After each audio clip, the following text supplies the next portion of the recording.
Hi hello, എന്തൊക്കെയുണ്ട് വിശേഷം? എല്ലാവരും സുഖമായിട്ടിരിക്കുന്നു എന്ന് വിചാരിക്കുന്നു. അപ്പൊ എങ്ങനെയുണ്ടായിരുന്നു എല്ലാവരുടെയും ഉത്രാടവും ഓണവും ഒക്കെ?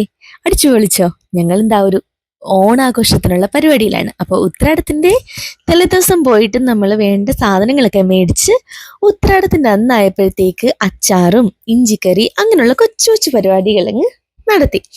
ഉത്രാടം ആയാലേ നാട്ടിലാണെങ്കിൽ എല്ലാ വർഷവും അമ്മയുടെ വീട്ടിലായിരിക്കും ഉത്രാടം ആഘോഷിക്കുക.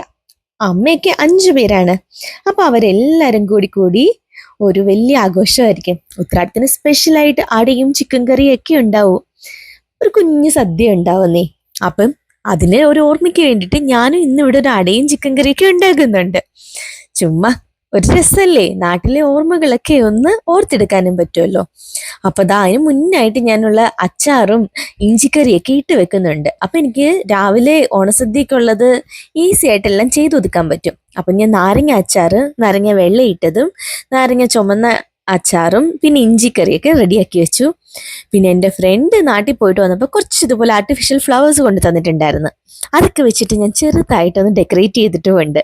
ഓണമല്ലേ, ഇവിടെ പൂക്കളും പൂക്കൾ കിട്ടും. എന്നാലും നമുക്ക് ഇടാനുള്ള സ്ഥലവും ഇല്ലല്ലോ. അപ്പൊ ഇങ്ങനെയൊക്കെ അങ്ങ് ആഘോഷിക്കാന്നേ. അപ്പൊ ഞാൻ എൻ്റെ അച്ചാറൊക്കെ റെഡിയാക്കി ഇഞ്ചിക്കറിക്കുള്ള പരിപാടിയിലേക്ക് കയറി. ഞാൻ ഒരു മിക്സഡ് അച്ചാറും ഇട്ട് വെച്ചിട്ടുണ്ട്. പിന്നെ തീയലിനുള്ളതെല്ലാം റെഡിയാക്കി വെച്ചിട്ടുണ്ട്. ഒരു കാഷ്യൂനട്ട് തീയലാണ് ഉണ്ടാക്കുന്നത്. ശരിക്കും ഈ തീയൽ ഞാൻ മോർണിംഗ് ഉണ്ടാക്കിയതാണ്. ഇനി നാളത്തേക്കുള്ള കുറച്ച് പച്ചക്കറികളൊക്കെ അരിഞ്ഞു വെക്കാനും ഉണ്ട്. അപ്പൊ അതിന് മുന്നേ ആയിട്ട് അടയുടെ പരിപാടിയിലേക്ക് കയറണം. അപ്പൊ അടയും ചിക്കൻ കറി ഉണ്ടാക്കണം. നാളെ ഓൾറെഡി നമ്മളൊരു സദ്യ ഒരുക്കുന്നത് കൊണ്ട് ഇന്നങ്ങനെ ചെറിയ സദ്യ പോലെ ഒന്നുമില്ല. നാട്ടിലാവുമ്പോഴാണല്ലോ അമ്മ വീട്ടിൽ നിന്ന് സദ്യ കഴിക്കുക. പിന്നെ തിരുവോണമായാല് അച്ഛൻ്റെ കുടുംബത്തായിരിക്കും, അവിടുന്ന് സദ്യ കഴിക്കും. പിന്നെ കുറെ ആയിട്ടേ ഉള്ളൂ ഇപ്പൊ നമ്മുടെ വീട്ടിലേക്ക് ഓണം ഒരുങ്ങുന്നത്. എൻ്റെ കുട്ടിക്കാലത്ത് ഫുൾ ഇങ്ങനെയായിരുന്നു. എന്നാലും ഇപ്പോഴും അമ്മ വീട്ടിലായിരിക്കും ഉത്രാടം ഒരുങ്ങാറ്. അപ്പത്തീ ഞാൻ കാഷ്യൂനട്ടും കിഴങ്ങും ഒക്കെ ഇട്ടിട്ട് ഒരു തീയലാണ് റെഡിയാക്കിയത്.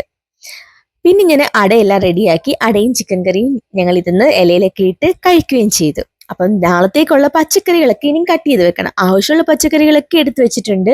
ഇനി ഇതെല്ലാം അവിയലിനും പച്ചടിക്കും സാമ്പാറ്, തോരന് ഇതിനെല്ലാം ഒന്ന് അരിഞ്ഞു വെക്കണം. തോരന് ഞങ്ങൾ അരിഞ്ഞില്ല, പിറ്റേ ദിവസം രാവിലെ അരിഞ്ഞത്. രാവിലത്തെ കുക്കിംഗ് ഒന്നും എടുക്കാൻ പറ്റിയില്ല, നല്ല തിരക്കായിരുന്നു. അപ്പൊ എൻ്റെ സദ്യ എല്ലാം റെഡി ആയിട്ടുണ്ട്. പയറുമെഴുക്കുവരട്ടി ഉണ്ടായിരുന്നു, അവിയല്, പച്ചടി, എരിശ്ശേരി, തീയല്, പിന്നെ അച്ചാറ്, അങ്ങനെ എല്ലാം ഉണ്ടായിരുന്ന ഒരുവിധം കുഴപ്പമില്ലാത്ത നല്ലൊരു സദ്യ ആയിരുന്നു എന്ന് വിശ്വസിക്കുന്നു. അപ്പൊ എങ്ങനെയുണ്ടായിരുന്നു എല്ലാവരുടെയും ഓണമൊക്കെ? നാട്ടിലാകുമ്പോഴത്തേക്ക് ഉത്രാടം അമ്മ വീട്ടിലാണെങ്കിൽ തിരുവോണം ചാച്ചന്റെ കുടുംബത്താണ്. അവിടെ ചാച്ചനൊക്കെ 5 മക്കളാണ്, ഇവിടെ അമ്മയൊക്കെ 5 മക്കളാണ്. അപ്പം ഉത്രാടം ആയാലും തിരുവോണം ആയാലും ഞങ്ങള് നിറയെ അംഗങ്ങളുള്ള ഒരു ഫാമിലിയാണ്. അപ്പം ഞങ്ങൾ എല്ലാവരുമായിട്ട് ഓണവും ഉത്രാടവും ഒക്കെ ആഘോഷിക്കുമായിരുന്നു. കൂട്ടുകുടുംബമൊക്കെ മാറി അണുകുടുംബം ആയപ്പോഴത്തേക്ക് എല്ലാവരും ഒത്തുകൂടി സ്നേഹ നിമിഷങ്ങൾ പങ്കുവെക്കാനും നമ്മുടെ സന്തോഷങ്ങളൊക്കെ പങ്കിടാൻ പറ്റിയൊരു ദിവസമാണ് ഉത്രാടവും തിരുവോണവും ഔട്ടവും ഒക്കെ. പ്രത്യേകിച്ച് എൻ്റെ മനസ്സിൽ മായാതെ നിൽക്കുന്നതാണ് ഈ ഉത്രാടവും തിരുവോണവും ഒക്കെ. എൻ്റെ കുട്ടിക്കാലത്തെ തിരുവോണം ഞങ്ങൾ എല്ലാവരുമായിട്ട് ആഘോഷിച്ച ഒരു ടൈം ഉണ്ടായിരുന്നു. സാധാരണ തിരുവോണത്തിന് ആരെങ്കിലുമൊക്കെ ഒരാളെങ്കിലും മിസ്സിങ് ആകാറുണ്ടേ. പക്ഷെ ആ ഒരു ടൈമിൽ എല്ലാവരും ഉണ്ടായിരുന്നു. എൻ്റെ മൂത്ത ചേച്ചി മാത്രമേ ഉണ്ടായിരുന്നുള്ളൂ ഇല്ലാന്നത്. ഞങ്ങൾ വടംവലിയും സദ്യയും പൂക്കളവും പാട്ട് മത്സരവും ഒക്കെ ആയിട്ട് ഫുൾ കളറാക്കിയ ഒരു ഓണമായിരുന്നു. എല്ലാവരുടെയും മനസ്സിൽ കാണും അങ്ങനെ ഒരു ഓണക്കാലം. അങ്ങനെ ഞങ്ങൾ എല്ലാവരും ഇരുന്ന് ഓണസദ്യയൊക്കെ ആസ്വദിച്ചിരുന്ന് കഴിച്ചിട്ടുണ്ട്.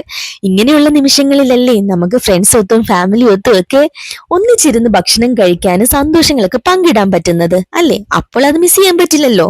അപ്പോൾ ഒരിക്കൽ കൂടി എല്ലാവർക്കും ഓണാശംസകൾ.